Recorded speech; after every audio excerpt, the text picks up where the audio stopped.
I woke up and there was something at the end of my bed standing there, and it looked like his shape. I can't explain it. I Mhm. closed my eyes and pulled the covers over my head and said, "Go away, go away, go away." Today's guest is Miss Gina Ramsey, a very talented author that also has some incredible paranormal experiences. This episode, we discuss those paranormal experiences, of course, as well as some of the other stories that are in her book, Burnt Glove Boxes. This is the Caffeinated Cryptid podcast, and I'm, of course, your host, Bobby Dizzle. I invite everyone to subscribe, and all ways to watch, listen, and follow are in the description.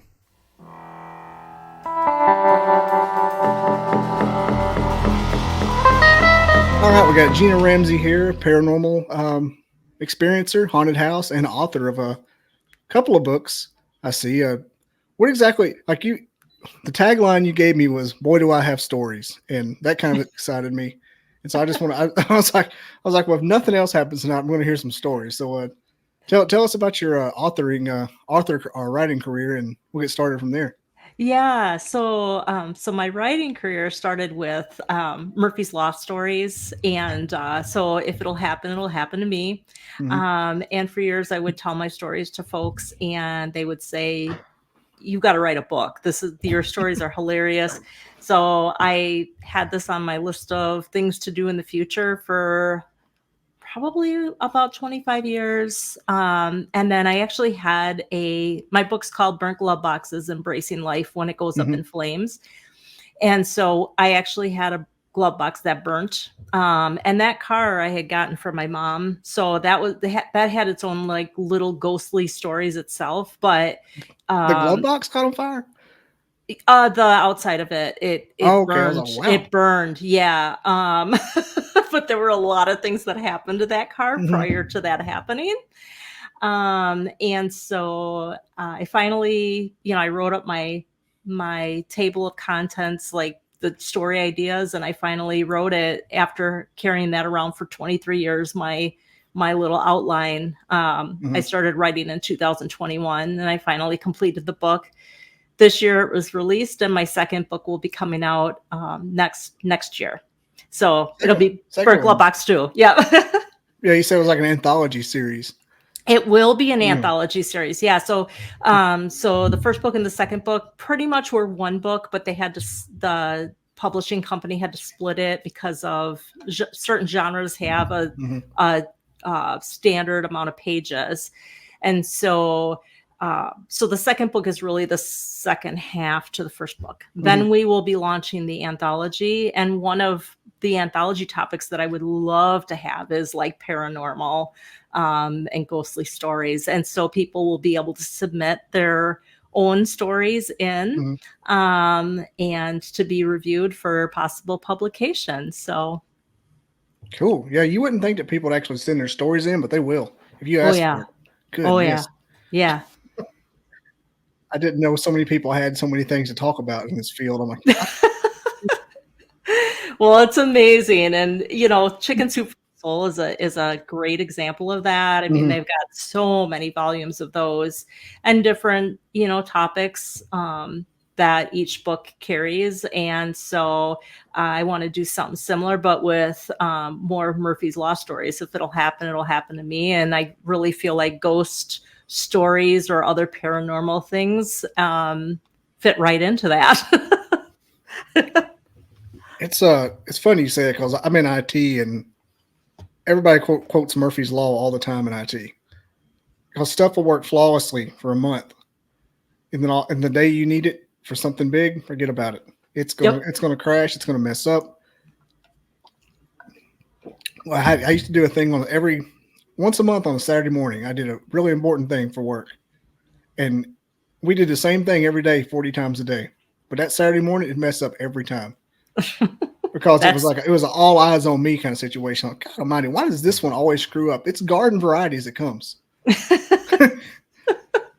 So you are a part of the Burnt Glove Box community then, it sounds like. I could definitely, if it wasn't for the classified, government nature of it, I could probably tell you a lot of stuff like that because you can almost set your clock by it. And some people don't, some people that I would know that work with me around it like freak out when it happens. Like I'm just expecting it. Like you can just like, Yes. oh, it's going to tear up, but it's going to be an easy fix for the most part. It's Yep. always something stupid. I'll tell you what it feels like to me. It feels like a bit of temporal. Sorry, but I'm not messing with my camera here. I got a new tripod. That I've been testing things like I'm Elon Musk. But you can almost tell, like it's almost like fits in the category of temporal punishment when it happens. Like you did something wrong, and this is when we're going to get you when you're mostly exposed. I've always thought that since I was about 10 or 12 years old, I could feel temporal punishment. I'm like, I did something wrong there. I don't know what this is for, but okay. Catholic, it's a little bit of Catholic guilt. Take punishment. It's what it feels like. Yes. Like stuff never will mess up until it needs to not mess up. Mm-hmm. And just Forget at the about right, perfect time. Perfect timing every time. Yeah. So, you talking about chicken soup for the soul? My church had a library on a cart many years ago. It may still have it, but that was that a whole. There was only 2 or 3 chicken soup for the souls back then, say like 95 or so. Yeah. And I was the only one. That checked them out. Like I'd check them out and read them. Check them out and read them. Yeah. It was always really good. They're always really good stories. Like it's almost like a reverse. It's like the mirror image of the Twilight Zone. Yeah. Like it's like one-off stories that actually end well. Yeah. Very true. So maybe you could get something from Netflix. Yeah. Right. What's the craziest story you've had so far when it comes to that? As far as maybe something out there, paranormal-ish. Oh, I've had so much. Everything started for me back in the 80s, like early 90s, when my uncle died. And I somehow had a visit from him that evening. I woke up and there was something at the end of my bed standing there, and it looked like his shape. I can't explain it. I closed my eyes and pulled the covers over my head and said, "Go away, go away, go away. Please just go away." Right. And then when I peeked the covers back down, it was gone. And so, but ever since then, I've had quite a few stories. We lived in a house. So we live in Superior, Wisconsin now. Okay. And we're very fortunate, I feel, but I'm going to just say it like that. So I don't invite anything. Oh my gosh. But the house that we lived in prior, we lived in. You sound like me talking. Oh my gosh. No, you don't want to say it. Don't say the shut words. Up. Right. Shut up. But we lived in Stevens Point and Wisconsin. And that house, I always felt like something was in the bathroom of all places whenever I was in the bathroom. And I never said anything to my family because I thought they're going to think I'm nuts. Right. So I was driving with my daughter she was in late junior high ish. We were driving down to Illinois to see my mom. And as we were driving, she said, she was kind of quiet for a while. And she said, "Mom, I have something to tell you, but I don't want you to think I'm weird." And I said, "Well, I already know you're weird. So, but go on." Ship has sailed. Yes. And she said, whenever I'm in the bathroom, I feel like somebody's in there with me. And I got such chills down my spine because I thought I never said any of this to anyone in the family. And now she said exactly what I feel. And so we had just several incidents that happened at that house. Whistling, I heard whistling at like 3 a.m, like a little tune, and thought it was maybe our neighbor outside, but no. Not 3 a.m. either. No. He wasn't out there. I thought, oh my word. So, but anyways, yeah. So that was, and my husband never, like, he was always like, no.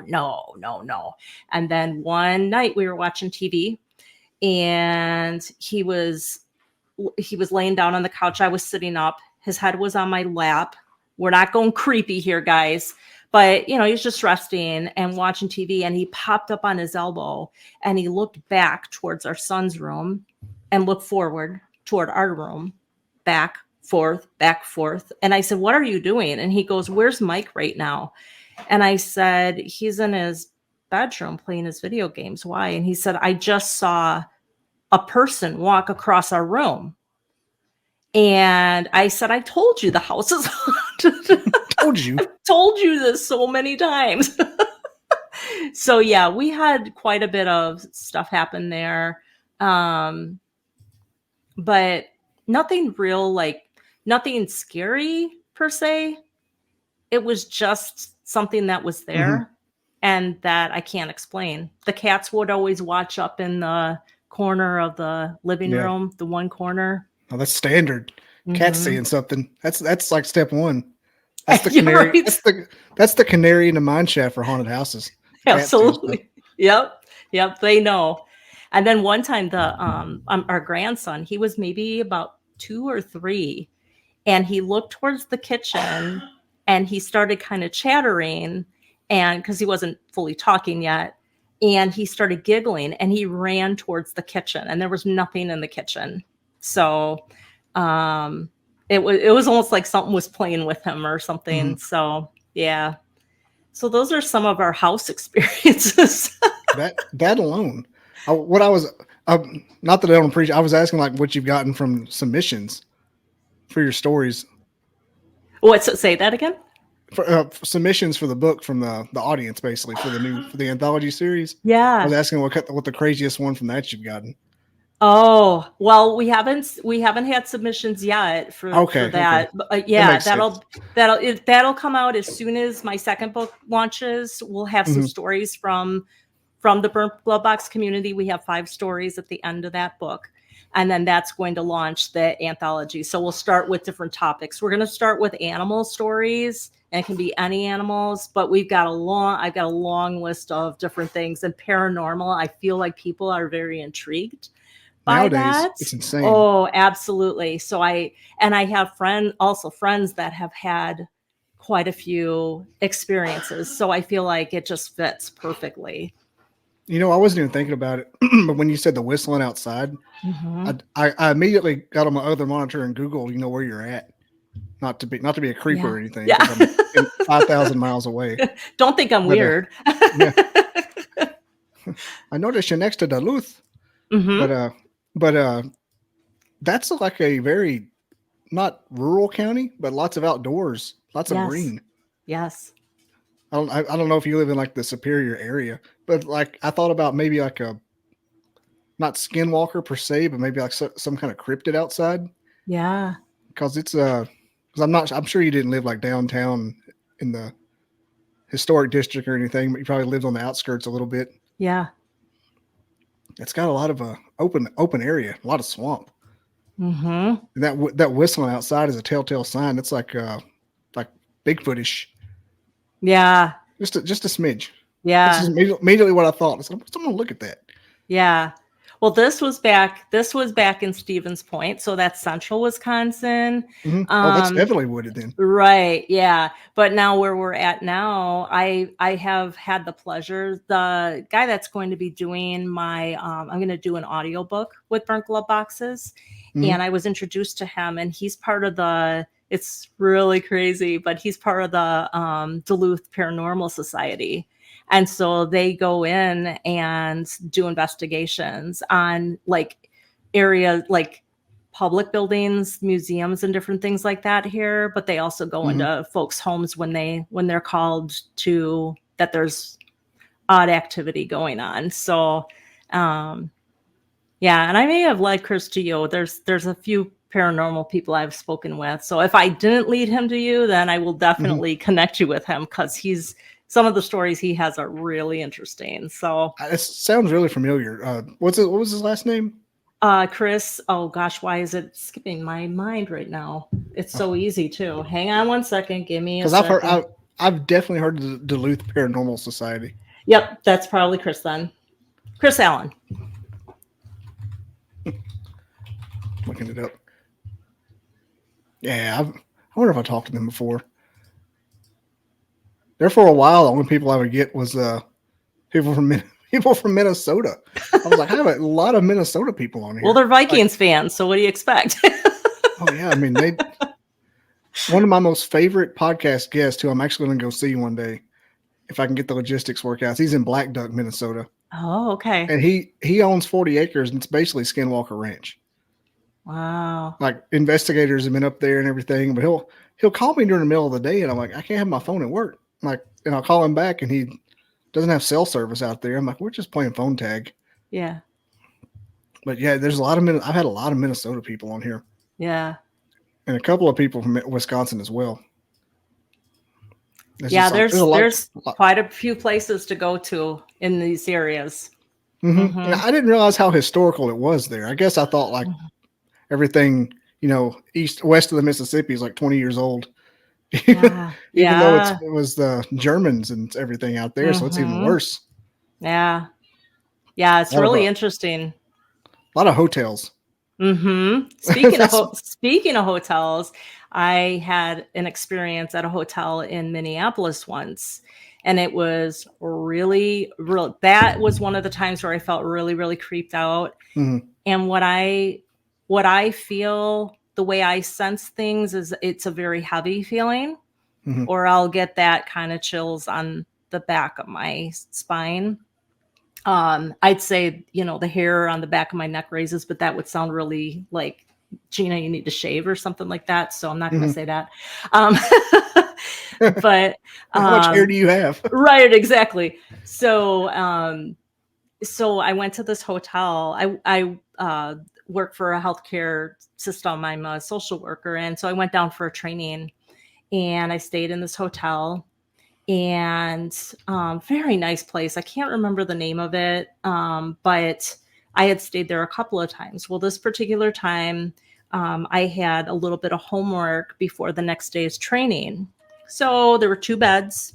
And so I sat on the one bed, and right in front of me was the vanity with the mirror and the sinks. And then so the toilet and the shower were in a separate room.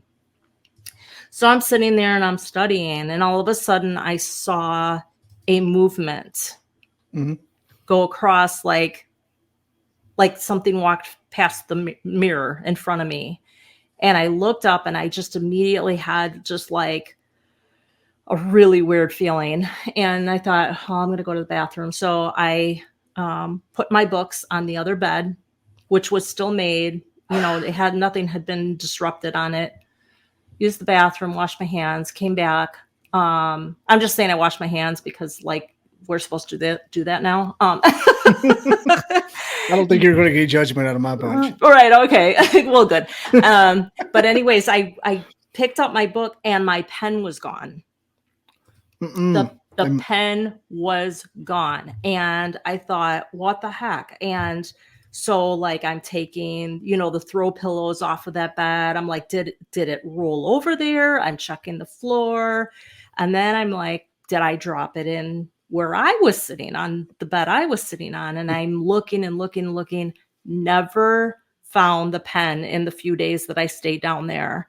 And when I left, my coworkers, they're like, did you ask the front desk? I said, no, because the ghost would know I'm asking. So I'm not going to do anything. I don't want anything crazy happening to me. Getting told on, snitches get stitches. Right. Exactly. So when I left, when I was checking out, I was pulling my luggage out of the room, and I yelled into the room like some type of maniac. By the way, you can keep the pen. And I closed the door. Keep your damn pen. You keep your pen. And and I did ask at the front desk, how was your stay? I'm like, it was good. I'm wondering if anything ever happened to anybody in that room. Was someone ever killed in that room or died in the room? I don't think so. I'm like, oh my gosh. And now this woman's probably thinking, this crazy woman came up to me. So she makes $7 an hour, doesn't give a shit what you're talking about. Shut up, woman. Yeah, that's pretty much it. Yeah. She was hoping for the yes, my stay was great. Go, bye. You're about to be killed if you don't leave. That's right. You're in Minneapolis, you better hurry. Right. So, but yeah, those are a couple of the big ones that have happened to us. But Yeah, my mom's car was the big one, the biggest that really pertained to the Burnt Glove Boxes book. Mhm. And that's really, I had all these stories that would happen, just crazy stuff. And when the the glove box burnt, I knew at that instant that my book is going to be called Burnt Glove Boxes, That's Embracing just Life When It crazy. Goes Up in Flames. Yep. What caught on fire? There's nothing there. Right. It's Yeah. inanimate. Unless it's maybe there's a few, I don't know. A My light. mom never had issues with that car. And she had cancer, and she knew that we had like a track record of like lemons. Like we had enough lemons to like furnish lemonade stands throughout the globe. Lemonade And tycoon. right, yeah. So she sold us her car, and she always took really good care of it, never had issues with it until we got it. We ordered our Wisconsin plates. They weren't vanity plates, and they came in the mail at that time. I think they still do, I don't know. But they said JWN 123. And my mom's name was Joanne. And I found it really odd that the plates kind of spelled Joanne They kind of do. with the Joanne, JWN. Yep. And so from that moment on, the radio would just randomly turn off without being touched. It had one of those retractable antennas, so it would just go up and down randomly. Mhm. The glove box latch completely fell off of it one day without being touched, and the door popped open. So we used duct tape because we could never figure out how to put the latch back on. Was it a Volvo? No, it was a Oh. Grand Prix, Pontiac Grand Prix. Okay. I was trying to think which one does the. I'm thinking Yeah. Volvos, Mercedes. Yeah. So all this stuff. And we went to a basketball tournament for my son, and we were running fashionably late as always. And I brought my makeup bag with me and a mirror so I could get ready on the road. And we came out of the basketball tournament, and my husband took the other kids to the car. I let the coach know that we're taking Mike home with us and he's not riding the bus. And I got to the car, opened the passenger side door, and smoke it smelled so bad of like burning plastic. And I'm like, what are you doing? And he's holding, like he ripped out the plastic insert and all the contents out of the glove box, looking for where the smoke was coming from. And what was in the glove box was still my mom's things. So like some receipts from not repairs, but like maintenance, just a bunch of stuff. So he couldn't find it. He put the contents in the trunk. We closed up the glove box, put the duct tape back on, and it started burning again. And I screamed out, "There it is again." And then I'm literally Googling issues with glove boxes and Grand Prix right now. Yeah. I'm like, what is this was the outside of the door. Well, the way we were parked, so you won't find this on Google, I don't think. The way we were parked, unless you look up like burning ants with a magnifying glass, you might find it there. So, but we were parked just right in the parking lot, and the mirror I brought was a concave mirror, and the sun was hitting here and reflecting and burning a hole it burnt a hole into that glove box. Singed. 1 in a million shot, Doc. 1 in a million. Yep. And we found a lottery card in one of those ones where you fill in the little things. Found that in the glove box. It's the only thing that we could figure out that my mom was trying to tell us, play the lottery. Yep. That's that is Murphy's Law, because that just doesn't. That's got to be 10 or 12 factors, just perfect. I was thinking at night or something it was like that, but during the day, yeah. And luckily we got, the overall theme for my book is, find the funny in life's mishaps or the positive things. And, the positive thing was we got to the car before the whole parking lot of cars went ablaze from burning petroleum and gasoline. So, but yeah. You probably were 10 minutes from that. Oh my If gosh. that. Oh my gosh. Crazy. Once So, that upholstery starts, it's over. And the yep. wires. Yep. Yep. We were very, very fortunate that day. This is so much deeper than I thought it was going to be. I'm just a mystery. I've had 2 in a row that I've done that I'm like, I don't know what it's going to talk about, and I'm kind of worried about it, and it just goes in like an hour and a half later. You're like, crap. You're having to stop it to go to the bathroom. Hold on, I gotta. Oh my gosh. I've been doing the positivity thing lately too, trying to manifest a couple of things to go right. And it's hard. You wake up. It's hard not just be mad that no, I'm awake again. Yeah. Now I'm starting to think, now I'm starting to think like I start thinking like the universe and God that I'm awake now.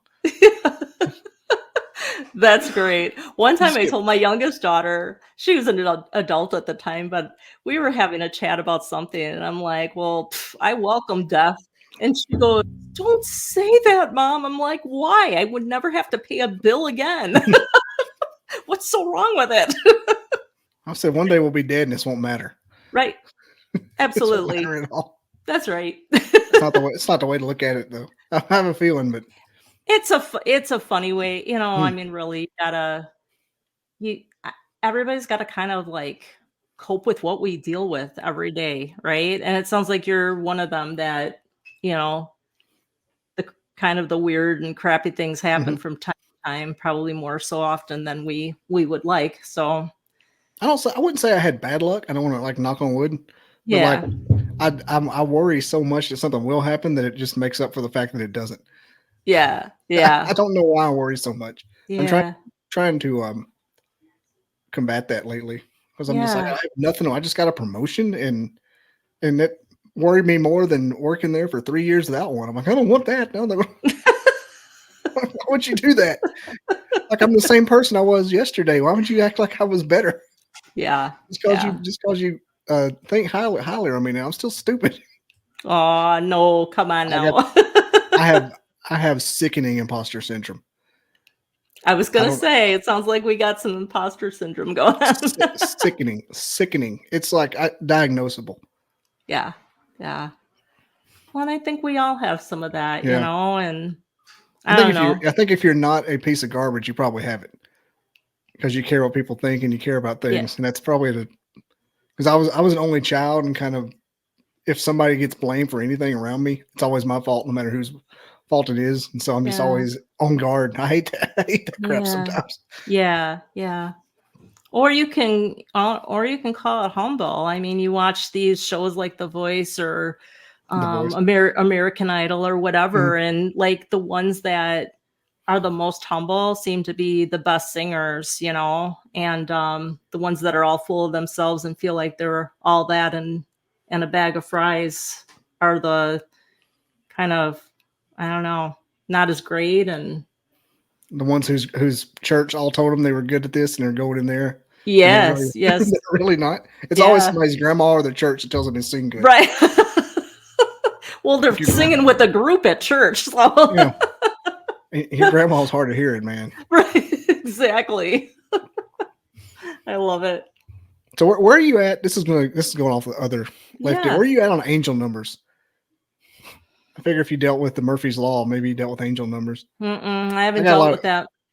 That's pretty neat. It's like my claim to fame for the paranormal because I didn't. It's not something I sought, but I started noticing them and testing them, and they work. I mean, it's weird. It goes along with the Murphy thing. Yeah. I'm more into kind of like the manifestation thing, the 3, 6, and the 9. I don't know if that's the same thing, but it's kind of like the numbers. That's what they're writing it down. Yes. Yeah. But I have one of those books, and it talks about like how the patterns of even like nature things run in 3, 6, and 9, and the breakdowns of those numbers. So it's really interesting. But it's numbers. I never did really well in math. I understand it just enough to go, wow, that's cool. And then I kind of move on. 3, 6, and 9. There are multiples. Yeah. Yeah. Yeah, Yep. that's kind of it's similar. It's very similar. It's just Okay. like I see a certain number all the time and it means certain, and I just started noticing it about 9 years ago. Yeah. And the more I test it, the more like it gives itself. And sometimes, and I've discovered if I just put all stock in it, like it takes me like I get pretty good things happen when I do that.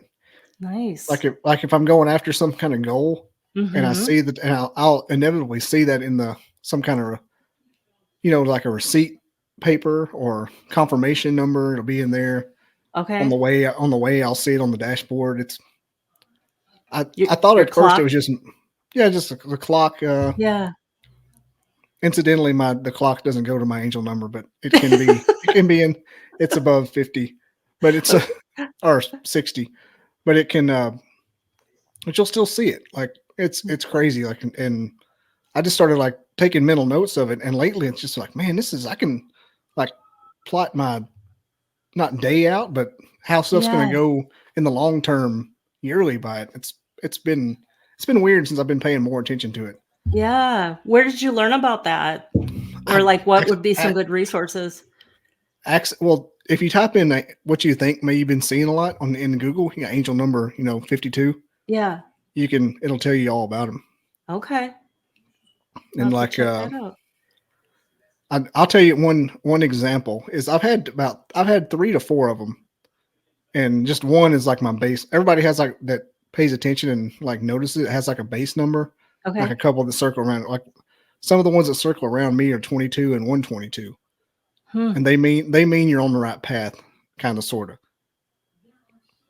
And I didn't know this till years after I started noticing those numbers, that my college apartment was 122. That was kind of crazy. Yeah, I didn't Wow. notice. And I noticed before that anytime I would do something new, there'd be a 22 or 122 somewhere. I didn't understand it. I didn't think much about it. Yeah. And then Interesting. and it wasn't until I found out my main, I call my main angel number. I started Googling that. I'm like, well, shit, that was there too. Yeah. Wow. That's pretty cool. I'll have to It's check it wild. out. Yeah, Yeah. it's not something you can make happen, Right. but like I didn't do it. It happened to me by accident. I've talked to a couple of people who I guess you call them angel talkers that study that kind of thing, numerology. Okay. And they're like, Yep. yeah, that's a that's a thing. Like I started explaining to them all I'd see, like, yeah, that's what you see. And if you ever see one too, you can go. TikTok has as well. You can type in your angel number, and it'll show Okay. all the meanings. It's so But it, interesting how numbers like, mm-hmm. because like they tell you in algebra, you're going to use this for the rest of your life. And, I think I use the letters X and Y more than the actual numbers themselves. Yeah, Oh my I'll, t- gosh. I'll tell you, but it's almost like a method of comforting you. If you're Hmm. having a really hard time, you'll start seeing them. I mean, Yeah. and they will be everywhere. There was an instance where I took a job just for some experience. I Yeah. didn't really get any more money, but I needed the experience in a certain area. And I knew once I was there 6 months to a year that I would be like off to the races with that particular area of my career. But it worried me because it was one of those jobs that doesn't acknowledge that you have a home life. Hmm. And like, if they didn't care, if it's time to go, you better make sure that you got out of there before anybody told you it wasn't. And we went Wow. on. I was there about a month or so, and just hating life every day. Like, God, get me out of this, get me out of this. Yeah. And we went on vacation, and down. It was an 8-hour drive one way, 7 or 8 hour drive down to the beach and back. And the whole way, every 10 cars had the angel number on it somewhere. I mean, it was flooded. It was like people was graffitiing. It was on everything: license plates, road signs, the temperature. And every time I looked at the odometer, we'd be at that one. And when we got to the Wow. destination, first thing we did was take a trolley tour. We walked Okay. up to the trolley. The trolley was my angel number that had it was like a fire engine kind of themed trolley. Wow. And the side of the trolley had my angel number on it. The whole freaking way. It was weird. Wow. I was like, because I was just worried to death about that job the whole way. Yeah. Yeah. And that's That's happened twice. crazy. That particular Wow. thing has happened. That particular thing involving a trip has happened twice, and it happened last summer. But I wasn't really worried about anything. But which was telling me that maybe something good's coming that way. It's like That you I have this wasn't. blanket of protection. Yeah, it's weird. Like I didn't ask for it. Yeah. I'm not trying to find it, but by golly, it's freaking reliable. Wow. I was just anytime I talk to anybody and you're within like a scope of what you actually do and talk Yeah. about, I always mention that. Yeah. Really Yeah. interesting. Hmm.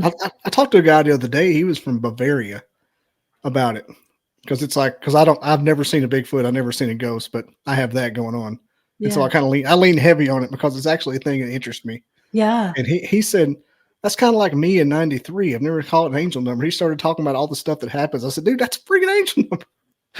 And he had it Yeah. tattooed right here on his chest. I Really? was like, you went a little bit farther with it than I did. Yeah. You just started with the permanent marker, right?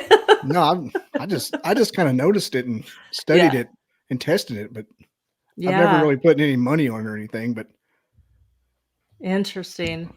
So you're into Bigfoot, huh? I mhm. see the Bigfoot in the mug. We've got a the lady who's doing my stickers for my burnt glove boxes because it's the chicken. I don't know if you can. I'm going the wrong way. I've got a chicken on my book. Oh, there he is, the rubber chicken, screaming rubber Oh, chicken. So that's pretty much what I look like when the things happen to me. But I can hear that photo. yeah. Oh. Exactly. Right. So, but she does stickers and keychains, all different sorts of things for the gift shops in this area, and they all Mhm. like a lot of them have Bigfoot on them. Bigfoot in the Northern Lights. So, Yeah, the yeah. Aurora. Yes. The Bigfoot thing kind of happened by accident for me as far as the podcast went. It's like the rule of thumb when you have a podcast is whatever works, you double down on it. Yes. And I started very broad. Every topic's on the table if it's interesting. And it just kind of happened that paranormal and Bigfoot's the only people that ever responded. And out of that bunch, the Bigfoot, anytime I did anything with the word Bigfoot on it, I could just put Bigfoot and a pile of dog shit on the thumbnail, and it would get 300 views. Hmm. And it happened to be a subject I was always really interested in anyway, Yeah. and would rather talk about over the other two paranormal things. But so I leaned into it, and sure enough, it was like the fate was opening that door. And so I'm just like putting all my shoulder into the Bigfoot thing, and whenever I push toward the Bigfoot subject matter, everything opens up. Yeah. Like my work would close down for a week if I said I was going, if there was a chance for me to see a real one, because they would just, oh, we don't need you now, you can go do it. Yeah. It That's crazy. it's insane. Like whatever I try to do Bigfoot wise, like the what am I talking? It just clears out. Everything clears out of my way. That's amazing. I don't know. I try to just lean into stuff and take what it gives me, the resistance. That's what you got to do. You know, that's huge in life is, you know, not trying to push the square peg into the round hole, because when you try to do that and try to have control over it all, you know, it's like we don't. But if you just kind of go with it and go with the flow, Foot off the gas. Yeah, absolutely. Yeah. That's how you manifest stuff too. Absolutely. You what's the word? What do you call it? You ask for it, put it out there. A rocket Intention. Yeah. Intentions. Yeah. That's what Jim Carrey called it, a rocket of intent. Yes. Yeah. Yeah. What I don't understand when you try to manifest something is you try to work harder toward it, or you just keep doing what you're doing and let it fill in. That's every time I try to do it. Like I don't want to look like I'm not putting any effort into it. So the way what I've read, because I think some people believe that it's just you just believe it's yours and then it will be yours. Yeah. So you just believe that you've won the lottery and then you'll win the lottery. I have read a lot of things that say that when you set that intention, you're setting goals also and you're working towards it. But and I could be way off. I mean, your listeners are probably, so some of them who are into this are probably like, no, that's not right. Yeah, that's one of those no long I answers. mean, yeah, I'm giving Gina's perspective and what I've learned. So, I've just always felt that like you set that intention, you write it down. I'm big on bucket lists, and some people name those different things, but like writing it down and letting people know you're going to do it. So, for example, the book, right? So I told people I was going to do it. I wrote that outline, carried around for 23 years. And then but I never, it just wasn't the right time, but I did keep saying I'm going to do this. And I met my publisher through a women's networking group I'm part of, other authors I met through this networking group. So I feel like the right people were placed into my life to show me that this is possible and you can do this. But yeah, I had to work hard. My book wasn't going to just write itself. So I feel like you still have to, push through, and same with you with this. Like you have to get on there and meet with your people that you're, scheduled with, or you're not going to have a podcast, right? You can't just sit around and hope it records itself. Yeah. You're sitting there with your cup of coffee with the Bigfoot on the cup. Hello. Are you there? Yeah. Hello. Yeah. It's what's the thing is said, you can't sit around, you can't pray for a hole and sit around not digging, but you can, I messed that proverb up. I messed them all up. You can't. Yeah, but it's I think what you were saying as well. Like you gotta set your goals and try to work toward them, but then the powers that be will push you in the directions you need to go. Exactly. Yeah. I totally am a believer in that. So, but don't do anything out of that illusion of action though, right? Because that's what it makes it looks like you're getting scared and anxious. Right. That's right. And trying to make it happen. That's the thing. Like if you're pushing too hard, you got to get out of this job. You got to get out of this job. You got to get out of this job. So you're looking and looking and looking and looking. You're not finding anything. But so it's like about taking a step back and going, okay, what do I need to learn here? There's a reason why a door is not opening yet. Right. So, and being able to be okay with that and keep just working towards it. So that's true. That's hard to do. It is, because you want control. With that job I was talking about, I was there about less than a year and a half, probably 3 months short of a year and a half. And I had 4 jobs that looked like they were a lock, and they fell, like blew up in my face in like landmines. Yeah. One of which they took my resume, made the job announcement, and didn't hire me for it. They wanted me to be the person, interviewed me for it. I guess they thought I was on drugs or something. I'm like, okay, you literally made this job description out of my resume because someone gave it to you, and it just fell through. I'm like, well, who's more qualified? That's me. I'm the guy. Yeah. And after that, I decided, I said, you know what? Maybe I'm supposed to learn something here. And I've been there long enough that I was kind of dug in. Everybody kind of knew me. I wasn't the new guy anymore. I had a little bit of leeway to mess around. And I'm like, I'm just going to hang out and, try play ball for a few months and learn what I can and not have to push it. And like a week and a half after all those things fell through, I got a text from an old boss that said, "Hey, stranger, you still looking for work?" And he goes, "We had this new office come open. And we need a guy for it. You want to do it?" I'm like, "Yes." I'm like typing like, there was your door. Yeah, it happened. Like as soon as I just stopped, I'm like, okay. I pretty much told the universe. I did the put it in God's hand things. Even said, I'm like, look, I'm like, here's my parameters I would like to have. Yep. And I was like, the parameters were, I want to work in a place like the place that called me. That was a great job, and I wanted to work in a place similar to my first job, which was out on a bomb range, and it was just kind of fun. I wanted kind of the both of the and you know what they did. I got hired by the old place that I wanted to work at, but the building they were moving me into was the head office of the bomb range. And so I got both of those. Wow. I'm not, dude. It's just, That's wow. in the place where, because I worked across like a long way away from that building, but like Okay. the big wigs stayed at that building, and they had gutted the building and redone it. And so not only did I work for the old place that texted me, I worked Yeah. for the first place I worked for at that same building, and it was like almost like, Wow. yeah, it was crazy. I was like, how did I do That's that? yeah, right. And I didn't realize it at first. I realized it about a year in that Wow. what had happened. That what had happened. I'm like, oh my god, that was exactly what I asked for. Isn't that funny? Like When slow I down. when I was getting my master's degree, I was really passionate about working with veterans. And my dad was a veteran, World War II veteran, and I don't know. I did one of my internships at a veterans Mhm. home, and just loved the camaraderie of the folks there. And so I kept saying, I gotta work for the.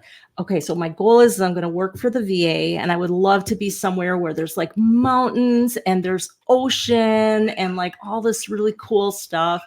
Well, Mhm. yeah. So then I ended up, you know, I wanted to move south for the longest time, move to Florida. I don't know why, because there's snakes and bugs and I hate all of that. So, but anyhow, You're in Alabama too. yeah. So I landed here in Superior, right? And there's the big range. So there's like they're not mountains, but it's very hilly in Duluth. Lake Mhm. Superior is huge. It's like an ocean of a lake. And I'm been, working at the health center here for almost 11 years. Mhm. But I'm like, but why this close to Canada? Why in the cold belt? Lake affects snow, Right, exactly. especially But I sat Superior. back and I went, you know what? Be careful what do you ask for, because I got everything I wanted. So, Man, I've recently tried that strategy again, yeah. and I'm more cognizant of how not to freak out about it this time. Yeah. About doing stuff in the illusion of action. But when I asked Mhm. for it, I was very specific. I was like, okay. It was like I was trying to write out a contract. Yeah. Like I'm not trying to get caught in Sign here. into like dealing with a gin or something, like a tricky gin. Yeah. Like some kind of That's genie. funny. That's funny. Oh Yeah, my the gosh. I had a Great Lakes historian on here a few months ago. Oh, wow. Chatan Noir. I bet that was interesting. I think she was in Minnesota too. Imagine that. Okay. But was Yeah, right? she was telling me about the SS Kamloops in Lake Superior. Have you heard of that? Mhm. Good luck. Have you heard of the old Whitey and Grandpa? Oh, good luck sleeping tonight. Oh. But, but so the first time they, Superior is like 1,000 foot deep, Right. and deepest lake in It's the deepest. Mhm. mhm, could cover North and South America in 1 foot of water. Yep. And there is a ship, the SS Kamloops, up there in Canada, Mhm. and it's when they first went down there to survey the wreckage, the divers, they're in there because it's like crushing. Yeah. And they noticed when they're making the turbulence through this one corridor, the Kamloops, that a corpse had it churned up and was following them because of the little current they were creating. And this corpse just followed him around his boat. Oh my And gosh. they named him Old Grandpa and Old Whitey because he was just a big white. Can you Oh, imagine? And people still go down there for it to see it to this day. He still follows that's crazy. them. That's crazy. Oh my gosh. Yeah, there's a Yeah. lot of shipwrecks out here. When it gets real turbulent, it can equivalent to a category 1 hurricane. Mhm. So it's very, very interesting up here. It's beautiful. Beautiful. Here you go. I'll show it. I had a guy from Kamloops, Canada. Isn't it BC? That's where Kamloops is. I don't know. BC is British Columbia. Yeah, isn't that where? There's Whitey. Oh wow. You can't really tell She what it is, but like he's inside that little area, like a Yeah, cage yeah. almost. Yep. And so when they go floating through, the water churning, he stands up and walks back, comes towards you. That's crazy. Hell no, That's right. Because then that's some white. you're trapped under the water. And we all watch those movies from time to time. We know what happens. I don't know why there hasn't been a feature film adaptation of that. That would be cool. That's some white people shit there. just go floating around a dang corpse. Oh my gosh. Yeah, it's crazy. I don't know. Well, we have. Are you originally from Wisconsin? No, I'm originally from the Chicagoland area. Not far. The western suburbs. And my husband's family, his dad's family, was originally from Wisconsin, and so we moved up here in '92, and we started in Central, and we kept moving further north and further north. And every place we lived, we've had stories, just really funny stuff that's happened. It may just be you you may be. You know what? You know what though? I look at it, and it's, so people are like, I don't know how you deal with this stuff. Oh my gosh, I don't know how, I would have cried, I would have gotten mad. And it's like, yeah, I did that when a lot of this stuff happened. But I look at it now, and the thing I love about being able to share my stories with the world is, like, we live in there's so much negativity right now. And my ultimate goal was to bring joy to folks and to, like, bring a smile to people's faces. And my book has done that. I've had parents reading the stories to their kids for bedtime stories. I had a coworker that told me that her mom was pretty ill, and she bought a copy for her mom, and her mom was sitting on the porch giggling and reading this book. And I thought, you know what? I've made, like, I've dropped that pebble, and hopefully it'll spread ripple effects and encouraging folks to, try to find that positive, even if it's a little nugget of it. So that's the key to it, man. The positivity. If you start doing that just a little bit, it'll start snowballing, not spitballing. Or spitballing. Spitballings are great. Just grabbing for stuff. I had kind of an interesting concept of something very similar to what you just said, and it just hit me recently. I'm like, most of it inside of, like, today, but, like, we went and seen the new Godzilla movie, -1. Okay. I don't know if you've heard anything about it. Excellent movie. Okay, good to know. It's going to be both in Mystery Science Theater 3000, and it's going to win like 10 Oscars simultaneously. It's cheesy and Titanic good at the same time. Yeah. But it's all Japanese. No dub over. No. Godzilla. None of that. Yeah, right. It's all subtitles.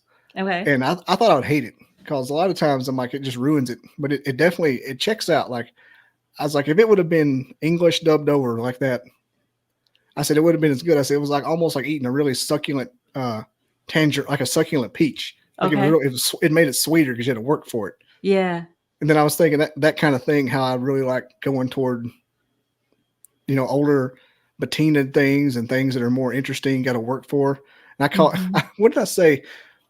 We passed a friend of mine's farm today, and it wasn't like a clean country club farm. It was a working farm. He had sheds and tractors, and there was piles of wood. And, like, some people would call that trashy, but, like, no, that's like the I call it the greasy bag of life. I mean, nobody talks about the fancy food that's on entree. They talk about the hole in the wall. You get a big greasy bag and you take it back and it stains everything. And that's the stuff people talk about. That's find the greasy bag of life is what I was thinking. Oh, that's cool. I love that. Yeah, when I have too much caffeine, that's what happens. the greasy bag I'll start looking for the greasy bag of life. the hole in the wall. That'll be your book. Mm-hmm. That, and I've always wanted to have a podcast based at an old country store where the old men that walk in sit down and talk for like 10 minutes and get back up every morning, like daily. They just turn the mic on and just goes like a hot mic the whole day. McDonald's has the old guys that go in and, like, drink coffee every morning. Well, from where I'm, this podcast bred. This podcast you're on right now, bred from that kind of thing. Yeah, I'm from a map dot way out in the sticks, North Alabama. Okay. And there was one store out there, and it was run by relatives of mine, and they every morning 15, 20 same people every morning came in, sit back. Some of them sit and talk for 10 minutes, some stay for 3 hours, and that's how I got to learn everybody in the whole area. And that's how I wanted to replicate that on here. And to learn about other people, that's the big thing, is highlighting, because I've thought about doing a podcast and I've just been toiling on it for a while. And I sat at an event I went to, and there were quite a few women that I spoke with, older women who, had been caregivers their whole lives and, did for others. And they're finally doing what they always loved to do and dreamed to do. One woman, she has macular degeneration, and she's an artist, and her artwork is absolutely stunning. And she said she's trying to do as much artwork as she can before she goes blind. And I bet it is. I mean, she's actually using the guiding stick. I don't know the official name for it, but to help her get around. And so I thought, wow, how intriguing that would be let's highlight people and their lives. That would be so cool. And I think that country store idea is great. That's what I started this podcast. It started out as the Bobby Dizzle podcast. Okay. And I'm wanting to figure out how to make a podcast work. And so I didn't care which direction it took. It was kind of like a malleable, almost a disposable. It's almost like a disposable product. Like if I could make it work and get 100,000 followers, I would start another one immediately afterwards. Yeah. Yeah. So that's why I'm like, my other logo is right behind me. It's that. Oh yeah. That silhouette. Love it. Yes. Now I got this because paranormal people are fun too. I mean, there's no rules around those people. No. I do not care. I've been on some Bigfoot research campouts. It's good. It's good stuff. I've always been intrigued with UFOs. And I had seen something years ago when I was with my folks, and it was a weird thing that kind of zipped this way, zipped that way, kind of bounced a little, zip this way. But that's like the only thing that I would maybe say might have been. But I was coming in the house here. This was just a couple months ago. And I'm walking in, and it's just beautiful starry night. And I see this line of lights, and like a dozen or more of these lights, and they're way up, and they're following each other, and they're going straight. And I thought, I think my cat knocked something over. Anyways, sorry about that. That was loud. And I'm screaming for my husband because I'm like, the Greys are here. I know where this is going. Get out here. And he's like, what the crap? And I'm trying to get it on video, and I'm getting like pictures. And then I posted on Facebook. I'm like, you guys, oh my gosh, I think we saw it. And it was my nephew who said, yeah, that's like some type of satellite thing that Starlink. yeah. And I'm like, oh. Thought I had something. I had my entire family did that same thing. They started sending me pictures. Guys, we saw it's a straight line. Yes, it's creepy to see if you're not ready to see it. It is. Yeah. It is vibrant, and it is following each other. It's not a satellite. Right. Yeah, and that's how I'm explaining to him, oh my gosh, the Greys are up there. I'm telling you, I told you it was real. Debunked.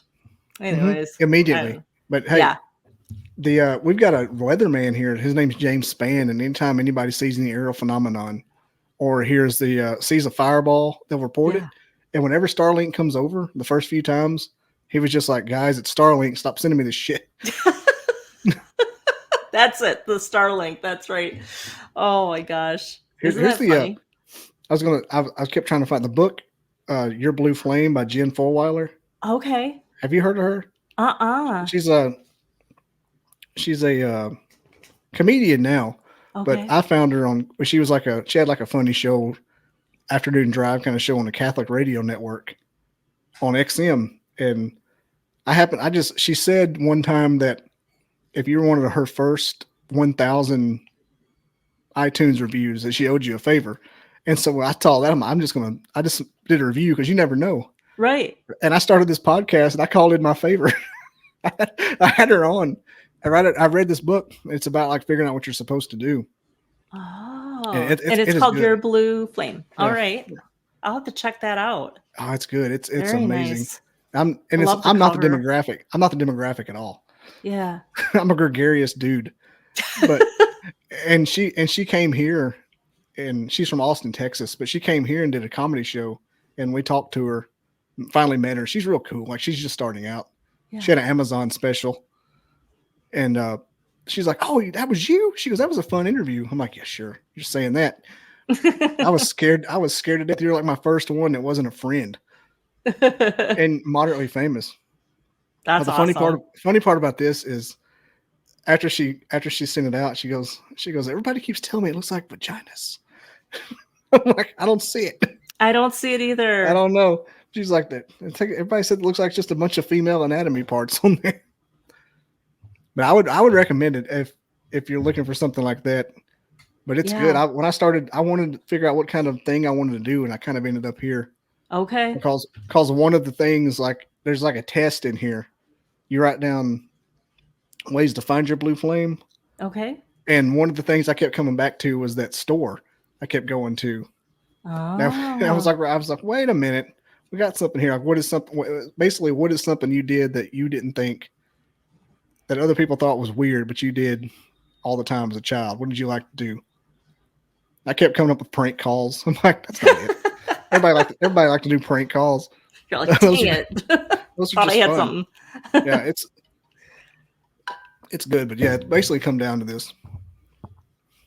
That's awesome. That's a good one. Mm-hmm. Love it. I'll have to check it out. Whenever you started talking earlier about some of the other stuff, I kept trying to find it. I said to my wife, get out of here. Where did all these books come from? I don't read.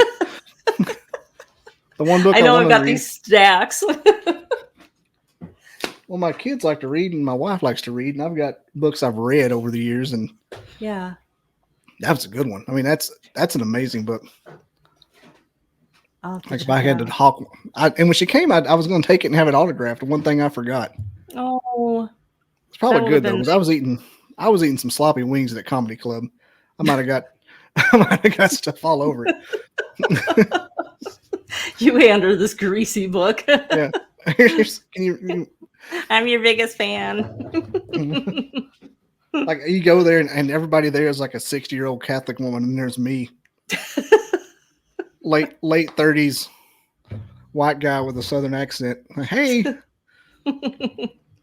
everybody, it was great.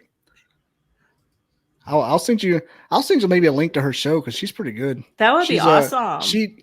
She was like me. I'm an only child and didn't know what I wanted to do, chasing through careers. Mm-hmm. And her journey, like some of the stuff she says, it makes her frustrated. It's like the same thing. Like, are we the same people? Yeah. Especially early on. I feel like I've done that my whole life too. Yeah. I mean, I ended up in IT. I've always been good at computers and troubleshooting, just because I can sit and look at something and I won't stop till it's done. Yeah. And then I get in IT and I'm like, this bores me to death. Mm-hmm. But it also pays for gas and mortgage. Yes. Yes. Absolutely. There's that piece. The worst part, I think, I was like, damn it, it pays good. Pays good. I don't hate it. Right. Yeah. It's crazy. This has been a fun conversation. I did not expect it to go the direction. I didn't expect it to go the direction it did. Yeah. But I'm glad it does. Every time I get a hold of somebody who's not like specifically on the cryptid line, it always goes this way. I don't know why. Yeah. Well, it kind of goes hand in hand, some of this, like, really. I think a lot of it does. I think all the paranormal stuff's tied together. Bigfoot's not just some dumb ape. No. A lot of supernatural stuff with Bigfoot. And I don't care what anybody says. He's flesh and blood while he's at your campsite, but as soon as he leaves, he floats away in an orb. And too many people have seen it to say it didn't happen. Yeah. Well, up here they refer to him as Daryl. I don't know if you've seen the Jack Links. We have Jack Links here in Wisconsin, so that's where those beef sticks are made. And they have big fan. Yeah, so they got commercials up here where where he's sitting around the campfire with the guys, and the one guy refers to him as Bigfoot, and he got really sad and he said, "Why do you keep calling me Bigfoot? My name is Daryl." Oh yeah, I remember that one. Name's Daryl. So we're big Daryl fans. One of the Far Side said, "Bigfoot, look at you! You got a big ass." And I'm gonna start calling you Big Ass. Or big. Far Side's great. It was Big Nose or something. That's great. I love it. All right, Gina, I'll go ahead and let you go. It's been an hour, and I know you got to go stay warm. It's probably negative 50 up there. I don't know. Not yet. We're supposed to be. We don't even have snow here. Like we have like little tiny here and there. And we're supposed to be in the 40s at the end of this week. It's crazy. I'm so scared to go up there to Black Duck. I don't know what's going to happen. Well, I've been in snow 10 times in my life, and it lasted probably a total of 2 hours. Yeah, it can get really bad up here. My daughter just got back from Munich. She went out there with her significant other, and they just happened to be there when the record snowfall. I don't know if you heard about it, but it was the most snowfall that they have on record ever. You said and this was German? Yeah. Oh yeah. Just a couple of weeks ago. So they were supposed to go to Vienna. All the rail systems shut down. The airport shut down, and that's something that does not happen in Germany. all that global warming. Yep. That's funny. Love it. All right. Okay. How can people get a hold of you? Sure. So you can reach the obligatory plug. Yeah, right. You can reach me at www.ginaramseyauthor.com. And if you get my book, you can order there's a space on that where you can order a bookmark and a book plate where I'll sign it for you. Oh, okay. So you can cool. Put it in your book. Yep. I had another author on here, but she's just across the Tennessee line. And so anytime she does something, I'll go up there and hang out with her. She's pretty sweet. Very cool. She knows some people with local legend affiliations. So I'm all about it. There you go. All right, people of the future. Thanks for watching. This may air Christmas or New Year's, but I may save it for a time when more people will watch. I need to find a filler for Christmas and New Year's. And I don't think this is filler material. I might just sit around and stare at the screen for that one. There you go. Thanks again, Gina. We're out of here. Thank you. Bye-bye. I never didn't believe in Bigfoot. I never believed in it. I didn't believe in it. I never gave it any thought. They kept wood knocking back and forth to each other, and it was in a pattern.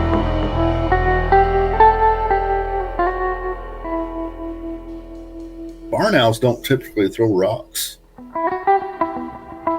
I come across these tracks. Sasquatch is still not on my mind.